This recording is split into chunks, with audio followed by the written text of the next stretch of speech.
नमस्कार मंडळी, कसे आहात तुम्ही सगळे?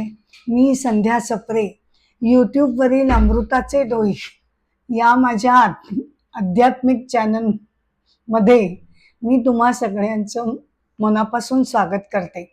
आपण निष्काम कर्मयोग बघत आहोत.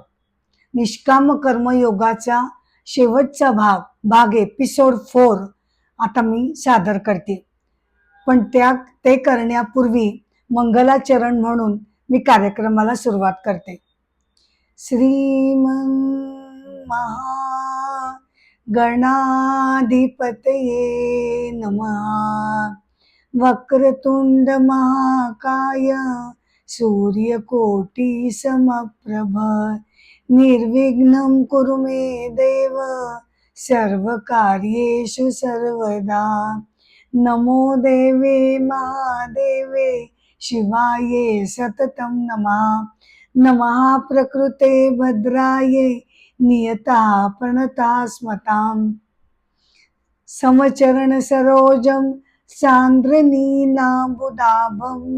जगन्वित पाणिं मण्डनं मण्डनानां.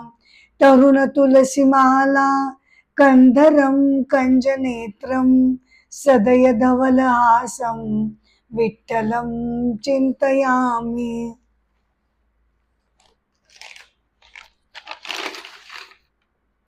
निष्काम कर्मयोग भाग 4.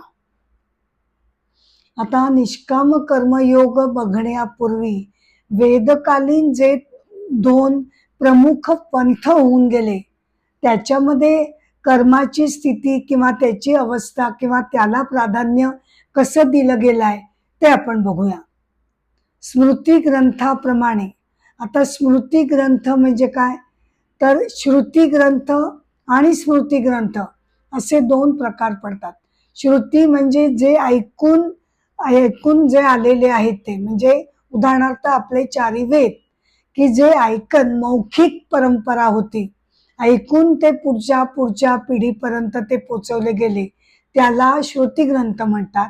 आणि स्मृती ग्रंथ म्हणजे जे आठवणीत राहिले, जे त्याचा रिमेंबरन्स राहिला आणि स्मृतीमधून ते पुढे आले, म्हणजे महाभारत, रामायण हे स्मृती ग्रंथ समजले जातात, तर वेद हे श्रुती ग्रंथ समजले जातात.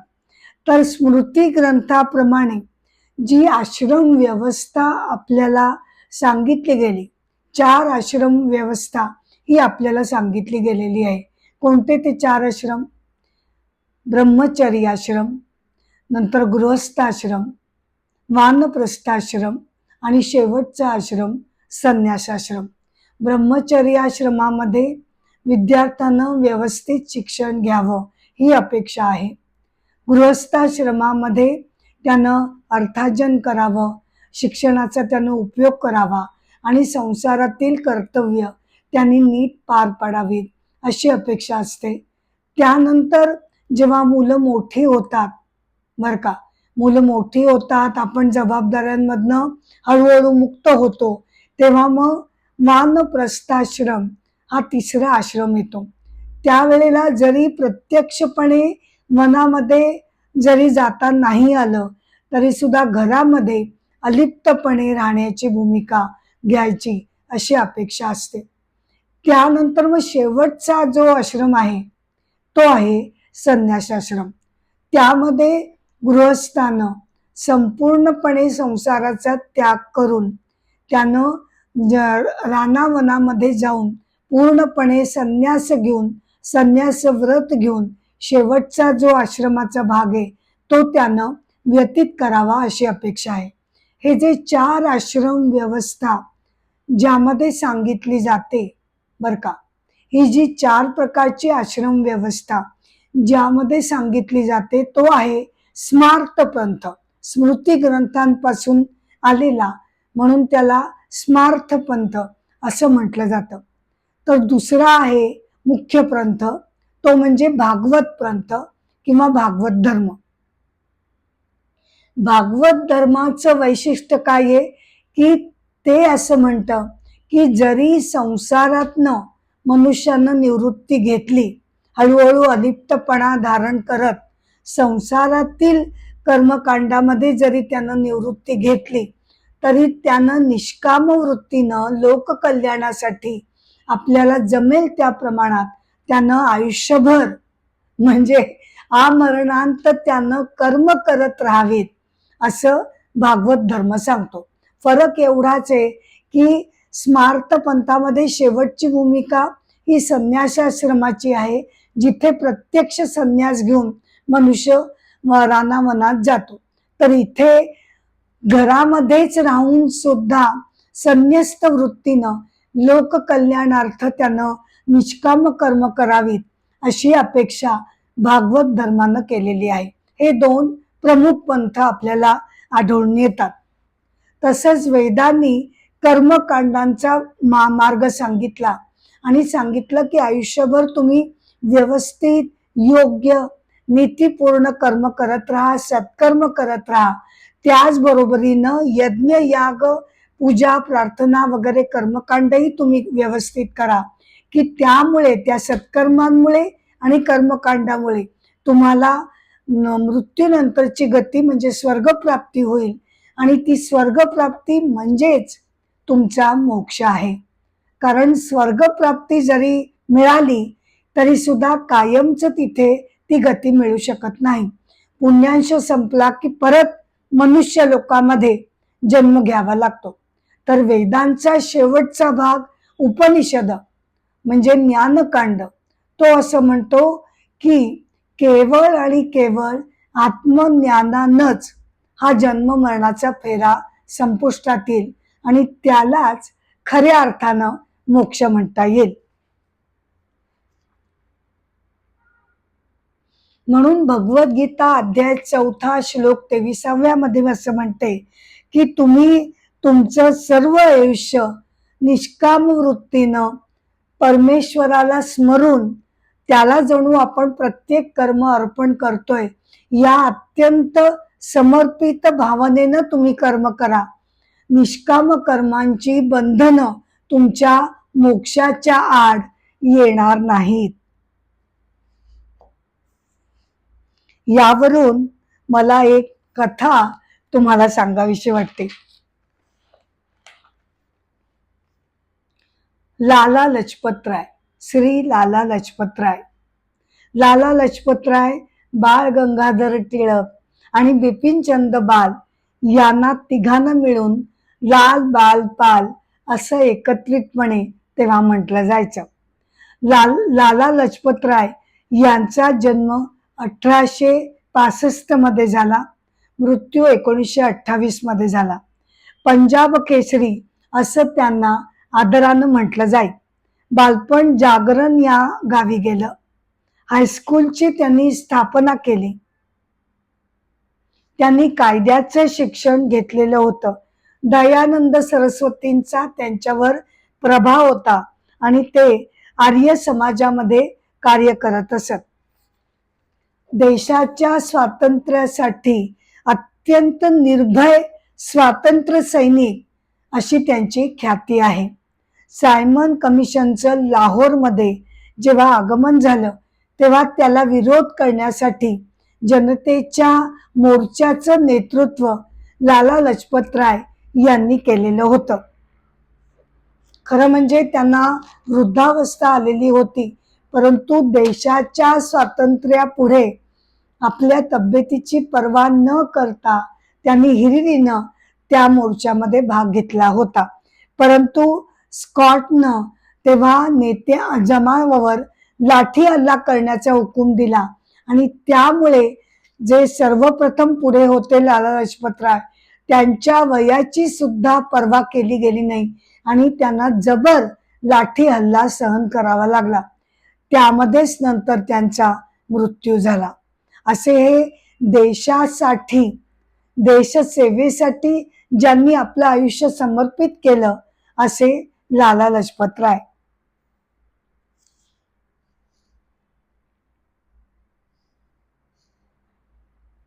स्वार्थी बुद्धी मनामध्ये न ठेवता हा निष्काम कर्मयोगी महात्मा स्वतःचा फायदा न बघता निरपेक्ष मनानं सर्वांच्या कल्याणासाठी जेव्हा कार्य करू लागतो, तेव्हा मला असं म्हणावंसं वाटतं की केवळ आणि केवळ त्याच्याच हृदयामध्ये आत्मज्ञान रूपी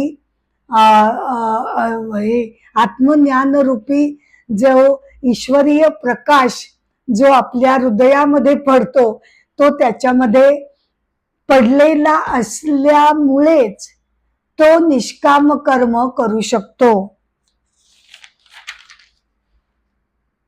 कारण हे निष्काम कर्म आत्मज्ञान असल्याशिवाय ते प्रतिबिंबित होऊ शकणार नाही. कारण आत्मज्ञान आपण कोणाला म्हणतो? आत्मज्ञानी कोण? तर जो आता ज्याच्यासाठी अजिबात भेदभाव राहिला नाही, माणसांमध्ये तो विषमता करत नाही, सगळे जण त्याला आपलेच वाटतात, त्यामुळे तळमळून तो सगळ्यांच्याच भल्यासाठी दुजाभाव न करता, भेदभाव न करता निरपेक्ष मनानं अत्यंत प्रेमानं तो भल्यासाठी समाजासाठी जेव्हा कार्य करतो, तेव्हा हे कार्य कधी घडणं शक्य होईल? जर त्याच्यामध्ये तो आत्मज्ञानाचा प्रकाश जागृत झाला असेल तरच ती व्यक्ती, तो महात्मा निष्काम कर्म करू शकेल. आणि त्यामुळे मला असं म्हणावंसं वाटतं की निष्काम कर्म, बर का, निष्काम कर्म हे जरी साधन म्हणून ईश्वर प्राप्तीचं, आत्मज्ञान प्राप्तीचं साधन म्हणून जरी सांगितलेलं असलं, तरी ते एकाच वेळेला ते साधनही आहे आणि एकाच वेळेला ते साध्य म्हणजे खुद्द आत्मज्ञान सुद्धा त्यामध्ये परावर्तित होतं.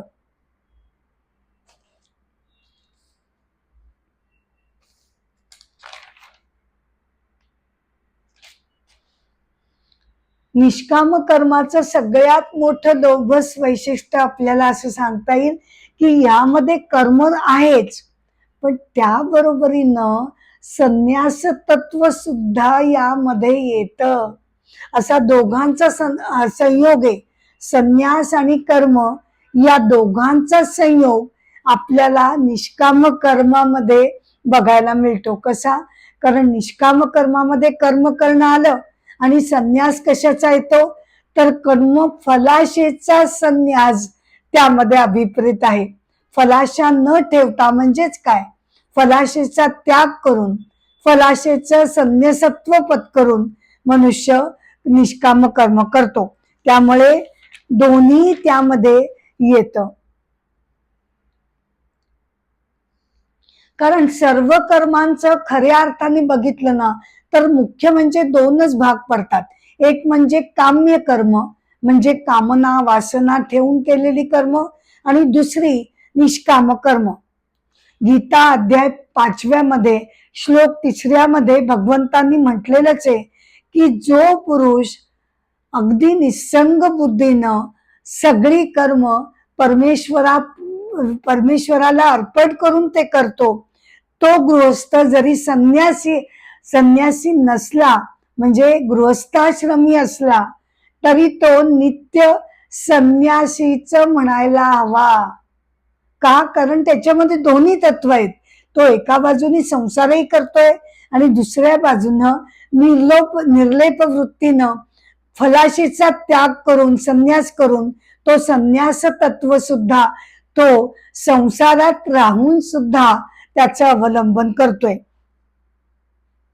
कारण असं आहे की संन्यास म्हणजे केवळ भगवी वस्त्र पांघरणं एवढाच त्याचा अर्थ होत नाही. संन्यास हा वृत्तीमध्ये असावा लागतो, नाही का? संन्यास हा प्रथम बुद्धीमध्ये असायला लागतो, आपल्या आचरणामधनं तो सिद्ध व्हावा लागतो, तर तो खऱ्या अर्थानं संन्यासी म्हटला जातो. छांदोग्य उपनिषदामध्ये सुद्धा हेच म्हटलेलं आहे.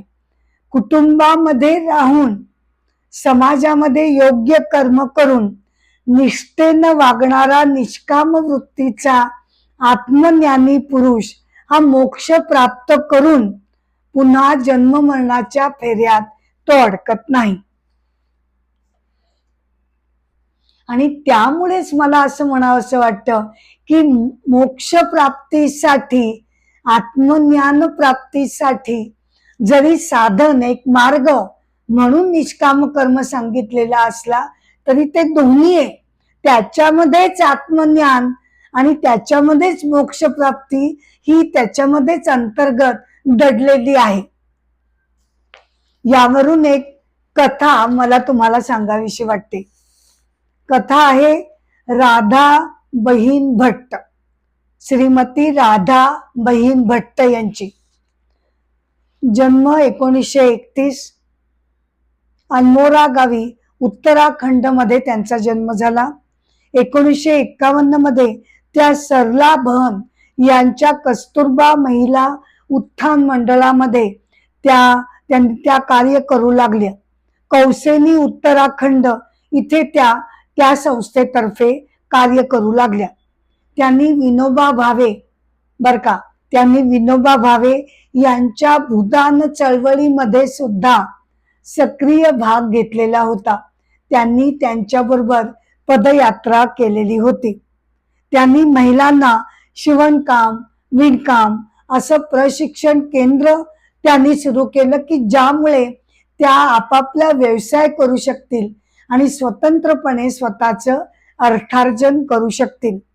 त्यांनी मुलींसाठी 1 तासाची शाळा ही अत्यंत सुंदर अशी नाविन्यपूर्ण संकल्पना त्यांनी गावामध्ये राबवली की किमान रोजचा 1 तास तरी तुम्ही शिक्षणासाठी नक्कीच काढू शकाल आणि त्यामध्ये तुमच्यामध्ये शैक्षणिक परिवर्तन येऊ शकेल. त्यांनी त्यासाठी मुलींना शिक्षण घेण्यासाठी प्रोत्साहित केलं. समाजाच्या भल्यासाठी, महिलांच्या उत्कर्षासाठी त्यांनी अत्यंत तळमळीनं कार्य केलं. 1970 मध्ये वृक्षतोड थांबवण्यासाठी म्हणून त्यांनी चिपको आंदोलनामध्ये सुद्धा सहभाग घेतलेला होता. अल्मोरामध्ये त्यांनी हजारोंनी वृक्ष लावली, त्यांचं संगोपन केलं. त्या एक प्रसिद्ध पर्यावरणवादी सुद्धा होत्या. त्यांना जमनालाल बजाज अवॉर्ड 1991 मध्ये मिळालं आणि त्यांना 2025 मध्ये पद्मश्रीनी त्यांना सन्मानित केलं गेलं.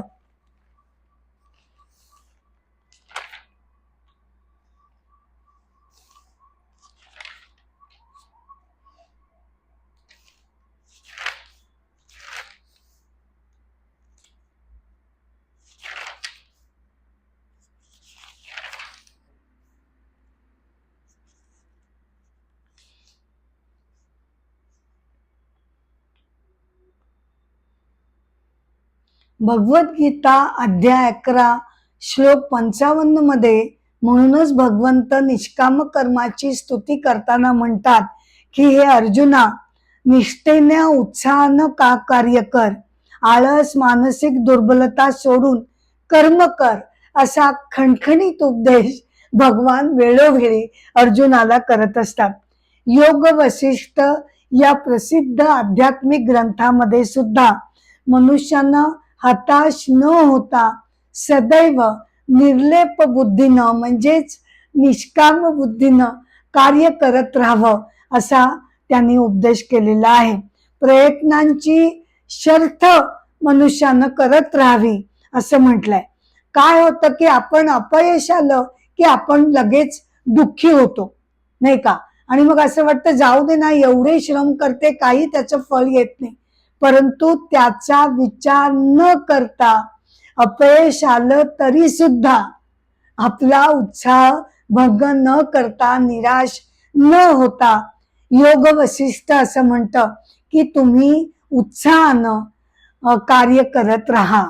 का? कारण अपयश हे सुद्धा एक प्रकारे तुमच्या अखंड प्रयत्नांचंच ते गाणं गात असतं. काय सुरेख वर्णन केलंय बघा. अपयशाचं सुद्धा इतकं सुंदर वर्णन, मानविक त्याची मीमांसा इतकी केलेली आहे की अपयश येतं म्हणजेच काय की मी प्रयत्न करते म्हणून अपयश येतं. जो प्रयत्नच करत नाही त्याला यशही नाही आणि अपयशही नाही. त्यामुळे एक प्रकारे अपयश जरी आलं तरी ते तुमच्या प्रयत्नांचंच गाणं गात असतं, हे तुम्ही कधी विसरू नका. आता इथे एक पुराण कथा तुम्हाला मी सांगू इच्छिते. एकदा ब्रह्मदेवांना त्यांची सहचारिणी पत्नी सरस्वती देवीनं विचारलं की मी म्हणजे सरस्वती, मी लक्ष्मी आणि पार्वती यामध्ये तुम्हाला सगळ्यात जास्त तेजस्वी श्रेष्ठ देवता कोणती वाटते हे तुम्ही मला सांगा. सरस्वती देवींनी आपल्या नवऱ्याला अगदीच गोंधळात टाकणारा प्रश्न विचारून टाकला. ब्रह्मदेव त्यावर म्हणाले की असं कसं सांगता येईल, तुम्ही तिघी जणी शक्तीची वेगवेगळी रूप आहात, प्रत्येक जण श्रेष्ठ आहे, सामर्थ्यवान आहे. मी ब्रह्मदेव, मी निर्मिती करण्याचं काम माझ्याकडे आहे, त्यासाठी ज्ञान हवं, म्हणून माझी सहचारिणी तू सरस्वती ज्ञानपूर्ण देवता आहेस. नंतर निर्मिती झाल्यानंतर त्याचं विकसन हवं, संवर्धन हवं, ते कार्य विष्णूकडे आहे, तर त्यासाठी संपत्ती वैभव हवं, म्हणून त्याची सहचारिणी ही लक्ष्मी माता आहे. नंतर संहारासाठी बर का, संहारासाठी शिवशंकरांना सामर्थ्य हवं, म्हणून त्यांची सहचारिणी पार्वती देवी आहे. अशा प्रकारे तुम्ही तिघही वेगवेगळ्या प्रकारे शक्तीचेच तुम्ही वेगवेगळी रूप आहात. किती समजावून सांगितलं तरी सुद्धा सरस्वती देवीनं ते ऐकलं नाही. ती म्हणाली हे सगळं ठीक आहे, पण तरी सुद्धा तिने हट्टच धरला. तरी सुद्धा तुम्ही मला सांगा, तुमचं वैयक्तिक मत काय आहे ते मला तुम्ही सांगा. आमच्या तिघींमध्ये श्रेष्ठ कोण, मला उत्तर ऐकायचं आहे. अगं जाऊ दे ना, मी सांगितलं ना तुला, तुम्ही तिघी जणी श्रेष्ठ आहात. नाही नाही नाही, मला तुमच्या तोंडून उत्तर ऐकायचं आहे. सरस्वती देवीनं काही हेकास सोडला नाही. मग ब्रह्मदेवाने गंभीरपणे म्हटलं, मग मला असं वाटतं की लक्ष्मी देवी ही तेजस्वी आहे. झालं, म्हणजे सरस्वती देवीनेच यांना भरीला पाडलं की नाही, की खरं खरं उत्तर द्या, म्हणून बिचारांनी सांगितलं. आधी खरं तर त्यांना म्हणायचं होतं की तुम्ही तिघी श्रेष्ठ आहात, आणि ते खरंच मनापासून बोलत होते. पण आता जास्त त्यांनी सरस्वती देवीनं हट्ट धरल्यामुळे त्यांनी लक्ष्मीचं नाव घेतलं. त्याबरोबर अरे बापरे, भूकंपच झाला. हे काय, मी यांची पत्नी आणि हे माझं नाव घेत नाहीत. सरस्वती देवीला इतका राग आला, इतकी क्रोधित झाली की ती मुळी तिथून निघूनच गेली. ब्रह्मदेव अगदी हताश झाले. अरे बापरे, केवढी चिडली. नाही पण येईल, 1-2 दिवसात ती येईल असं म्हणून ते तिला शोधू लागले, प्रयत्न करू लागले. कुठे गेलीये, कुठे गेले बघू लागले, कारण 2 दिवसातच जगताच्या कल्याणासाठी म्हणून ब्रह्मदेव एक मोठा यज्ञ संपन्न करणार होते. आणि यज्ञाच्या वेळेला बाजूला सरस्वती देवी असणं अगदीच महत्वाचं होतं. म्हणून त्यांना खात्री होती की सरस्वती देवी तिचा राग विसरेल, आणि तिला माहितीये की हा महायज्ञ विश्व कल्याणासाठी आहे, काही साध्या सुध्या कारणासाठी नाही. ती नक्कीच येईल. कसलं काय, आलीच नाही. शेवटी ठरल्याप्रमाणे त्या मुहूर्तावर ब्रह्मदेवांनी महायज्ञ सुरू केला. विष्णू पत्नी सहित आले, भगवान शिवशंकर पत्नी सहित आले, सगळे देवदेवता आल्या, परंतु सरस्वती मात्र तिथे आली नाही. काय करावं, ब्रह्मदेव अगदी चिंतातूर झाले. देवदेवतांमध्ये कुजबूज होऊ लागली, सरस्वती देवी कुठे कुठे. आणि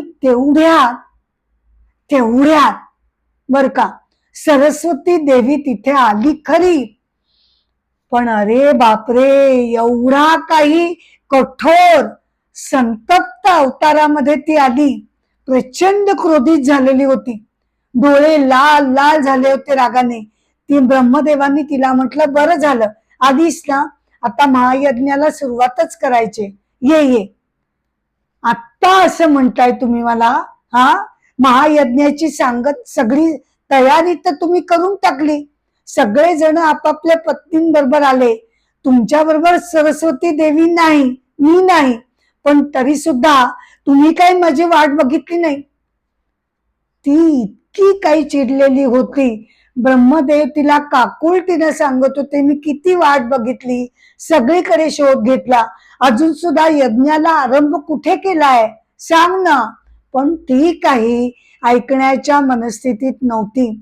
तिनं तिच्या जवळची वीणा हातामध्ये घेतली आणि नेहमीप्रमाणे मधुर संगीत त्यातून न निघता तिनं कठोरपणानं त्याच्या तारा अक्षरशः त्याच्यावर प्रहार करायला सुरुवात केली आणि वीणा अक्षरशः तोडकी मोडकी होऊन गेली. तिचा तो रुद्रावतार बघून सगळेजण घाबरून गेले. काय करावं? तेवढ्यात तिनं नदीचं रूप धारण केलं बर का. तिच्या संतापाने ते यज्ञ सामग्री वगैरे काही त्याचा ती विघ्न आणू शकली नाही, म्हणून तिनं नदीचं रूप घ्यायचं ठरवलं की आता सगळी सामग्री ही पाण्यामध्ये बुडून जाईल. या हेतून तिनं नदीचं उग्र रूप धारण केलं. काय करावं काय करावं? तेवढ्यात भगवान विष्णू तिथे आले आणि अत्यंत समर्थपणे त्यांनी तिला अडवलं, तिचा प्रवाह अडवला. विष्णूंच्या सामर्थ्यापुढे सरस्वतीचा राग हळूहळू शांत होऊ लागला. तिचा नाईलाज झाला आणि ती शांत होत होत मग विष्णूंना ती शरण गेली आणि पुन्हा पूर्वीच्या शांत सौम्य अशा रूपामध्ये ती पुन्हा प्रगट झाली. ब्रह्मदेवानी याचं कारण मनामध्ये ओळखलं की विश्व कल्याणासाठी हा यज्ञ करणार होता. त्यामुळे विश्व कल्याण हे जास्त महत्वाचं आहे. व्यक्तीच्या रागापेक्षा, निषेधापेक्षा, संतापापेक्षा सगळ्या समाजाचं कल्याण हे अतिशय महत्वाचं आहे. हे तत्व भगवान विष्णूंनी जाणलेलं होतं. समाजाचं विकसन आणि संवर्धन याच्यासाठी विष्णू भगवान हे दक्ष असल्यामुळे ते सरस्वतीला ते अडवू शकले, तिचा राग ते शांत करू शकले.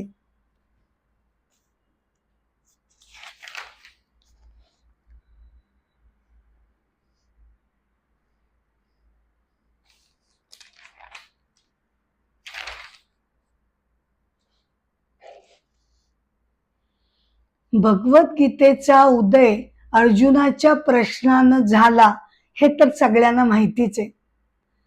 अर्जुन यानं अध्याय 2 श्लोक 7 मध्ये जो अत्यंत अर्थपूर्ण असा जो प्रश्न विचारला, केवळ त्या तशा प्रश्नामुळेच म्हणजे प्रश्नाच्या श्रेष्ठतेमुळे भगवंतांना गीता सांगावी लागली. कसं आहे ना, अर्जुनानं काय विचारलं त्याच्यामध्ये की मी पूर्णपणे मोहभ्रष्ट झालेलो आहे, समोर सगळे माझे स्वकीय आहेत, मला काही कळेनासं झालेलं आहे, मी काय करू काय वागू.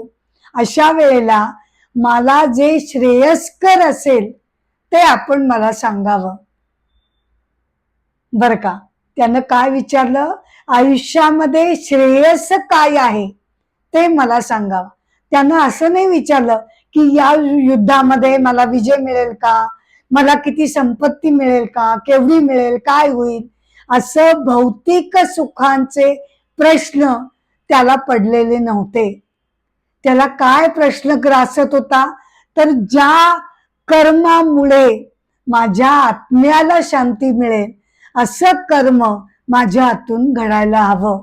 केवळ भौतिक सुखांच्याकडे त्याची नजर नव्हती. त्याच्या अतीत जाऊन त्यानं तो प्रश्न भगवंतांना विचारल्यामुळे भगवंतांनी भगवद्गीतेचं त्याच्या पुढे प्रकटीकरण केलं.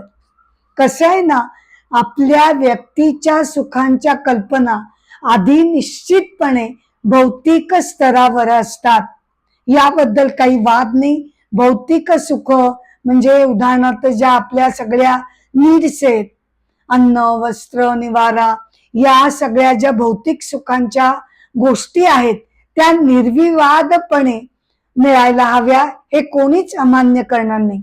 परंतु ते मिळाल्यानंतर त्याच्या पलीकडे जेव्हा जाऊन मनुष्य विचार करतो की हे काय, माझं आयुष्य एवढंच आहे, माझ्या आयुष्याचा अर्थ एवढाच संकुचित आहे का, की आयुष्यभर फक्त भौतिक सुख मिळवत राहणं आणि त्याची उपभोग घेत राहणं एवढाच फक्त माझ्या आयुष्याला अर्थ आहे का, की त्याच्या पलीकडे जाऊन सुद्धा माझ्यातील ईश्वरीय तत्व, या ब्रह्मांडाच्या मागील जे ईश्वरीय तत्व आहे त्याचा शोध घेणं, त्याचा अर्थ जाणणं, हे सुद्धा मला करावंसं वाटतं. असं जेव्हा मनुष्य अंतर्मुख होऊन त्या सुखाचा जेव्हा विचार करू लागतो, भौतिक सुखांच्या अतीत जाऊन जेव्हा तो ईश्वरीय प्राप्तीचा विचार करू लागतो, तेव्हा मग त्याला सुसंस्कृत हे म्हटलं जातं. आणि मग अंतर्मुखतेनं चिंतन करून ते ईश्वरीय तत्व मला कसं प्राप्त होईल, या दृष्टीनं आता तो काम्य कर्मांच्या अतीत जाऊन लोकांच्या भल्यासाठी, लोककल्याणाचा विचार करून तो काही चांगल्या गोष्टी सुद्धा त्याच्या हातून आता घडायला लागतात, की ज्यामुळे त्याला आत्मिक सुखशांती मिळू शकेल. अर्जुनानं आयुष्यामध्ये ही जी सार्थकता किंवा अर्थपूर्णता माझ्या आयुष्याला यावी, या दृष्टीने जो प्रश्न केला, ती सार्थकता मिळवणं हे खूप महत्वाचं आहे असं मला वाटतं. आणि निष्काम कर्माचा आरंभ करून थोड्या थोड्या प्रमाणात का होईना, जेवढं प्रत्येक व्यक्तीला झेपेल, जमेल तसं व्यापकत्वानं, केवळ मी, माझं कुटुंब याच्या पलीकडे जाऊन काहीतरी जेवढं जमेल, झेपेल, शक्य होईल ते निर्लेप वृत्तीनं कर्म करत राहणं, हे मला वाटतं याच्यामध्ये आयुष्याची सार्थकता येऊ शकते. ईश्वरीय प्राप्तीचा अंश का होईना आपल्याला त्यामध्ये प्राप्त होऊ शकतो.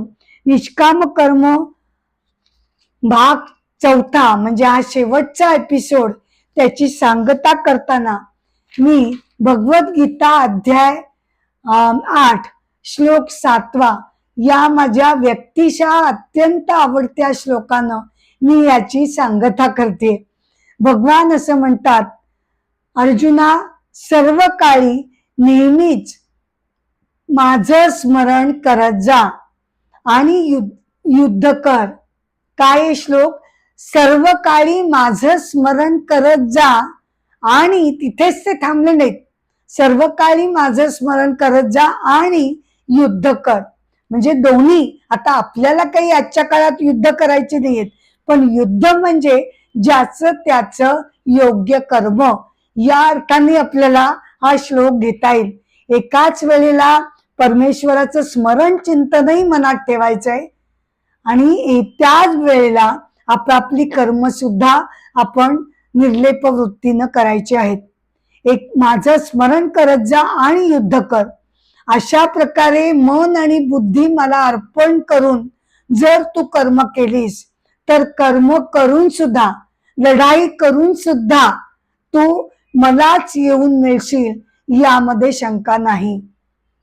म्हणजेच नुसती भक्ती नको आणि नुसती कर्मही नको, दोघांचा संगम हवा. आता परमेश्वराला कर्म अर्पण करायचे हे भान जेव्हा मी मनामध्ये सतत ठेवते, भगवंतानी उगाच नाही म्हटलं की माझं स्मरण कर. का?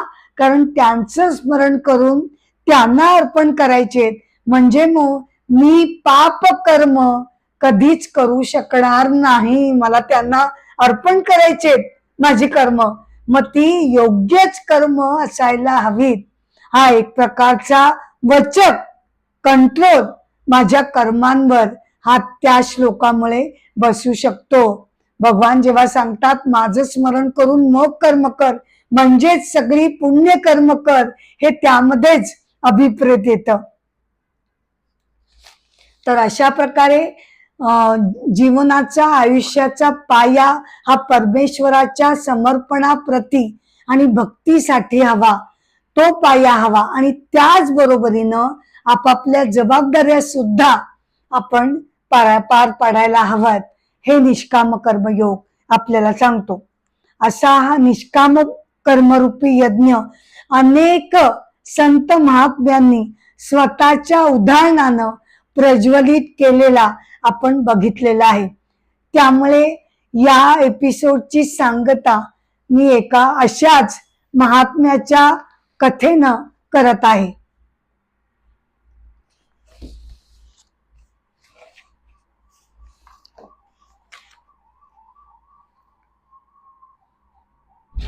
स्वामी विद्यारण्य.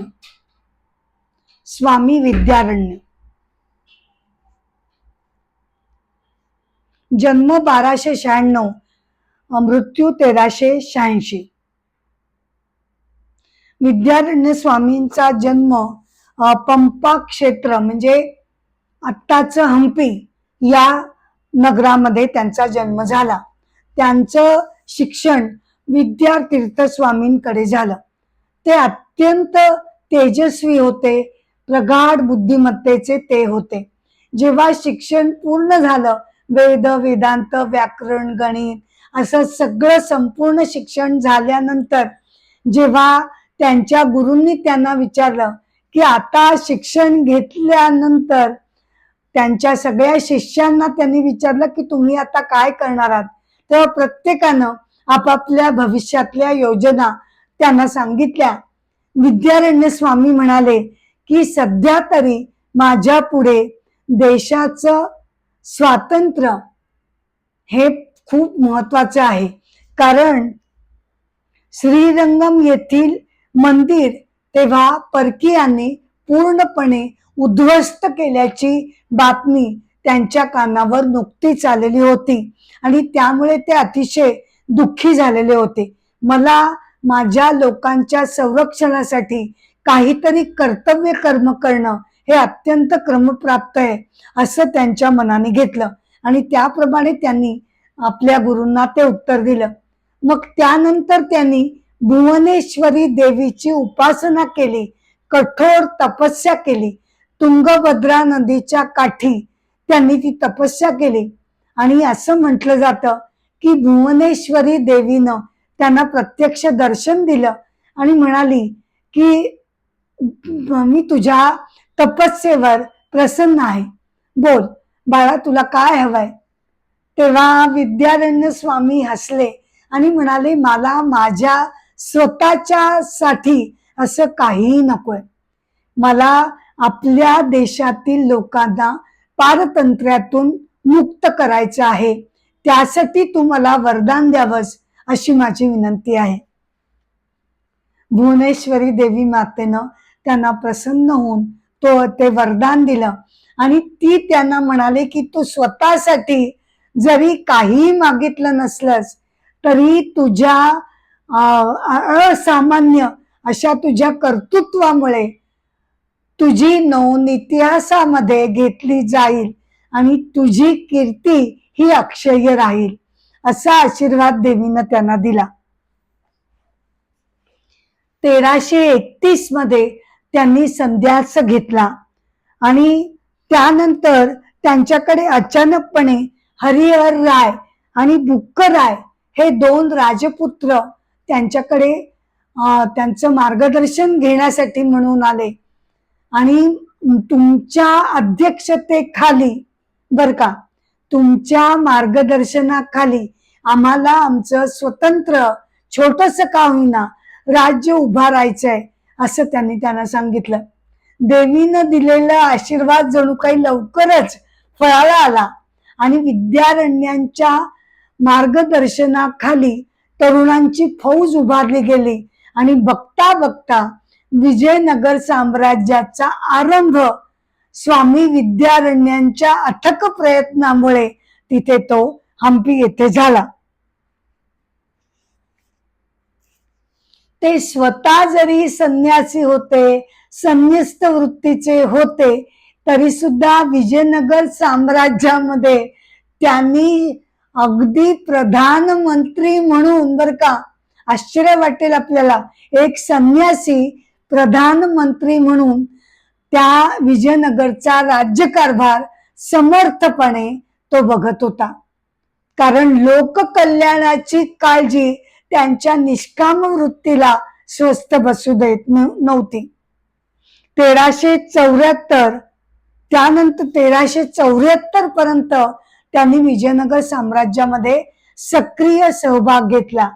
त्यानंतर त्यांनी निवृत्ती घेतली आणि 1374 मध्ये ते शृंगेरी येथे आद्य शंकराचार्यांनी जे शृंगेरी पीठ उभारलेलं होतं, त्या शंकराचार्य पीठाचे ते 12वे शंकराचार्य म्हणून त्यांची नियुक्ती शृंगेरी पीठामध्ये त्यांची करण्यात आली.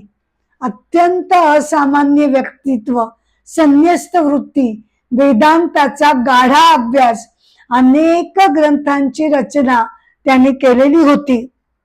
त्यांना या युगाचे महर्षी व्यास असं म्हटलं जातं. सर्व दर्शन संग्रह हा त्यांचा अत्यंत गाजलेला ग्रंथ आहे. तसंच पंचदशी हा सुद्धा वेदांतावरील त्यांचा ग्रंथ अजूनही संदर्भ म्हणून खूप महत्वपूर्ण असा तो ग्रंथ मानला जातो. तर असे विद्यारण्य स्वामी स्वतः संन्यस्त, परंतु तरी सुद्धा लोकांच्या कल्याणासाठी ते सदैव त्यांनी सक्रिय सहभाग घेतला. निष्काम कर्मयोग भाग 4 अखेरचा भाग, याची सांगता मी इथे करते खरी, पण पुढचे जे तीन मार्ग आहेत, एक निष्काम कर्म हा एक मार्ग झाला. भक्ती मार्गाकडे आता मी पुढचा एपिसोड भक्ती मार्गाचे विवेचन त्यामध्ये करणार आहे. लवकरच मी तुमच्या भेटीला ते भाग घेऊन सुद्धा येणारच आहे. कार्यक्रमाची सांगता करण्यापूर्वी तुम्हाला सगळ्यांना नम्रपणे विनंती करते की कृपया अमृताचे डोही या माझ्या आध्यात्मिक चॅनलला शेअर करावं, लाईक करावं, सबस्क्राईब करावं, ही माझी नम्र विनंती आहे. एपिसोडची सांगता गजरानं करते. जय जय राम, राम कृष्ण हरी हरी, जय जय राम, राम कृष्ण हरी, राजा राम कृष्ण हरी, राजा राम कृष्ण हरी हरी, जय जय राम, राम कृष्ण हरी हरी. नमस्कार.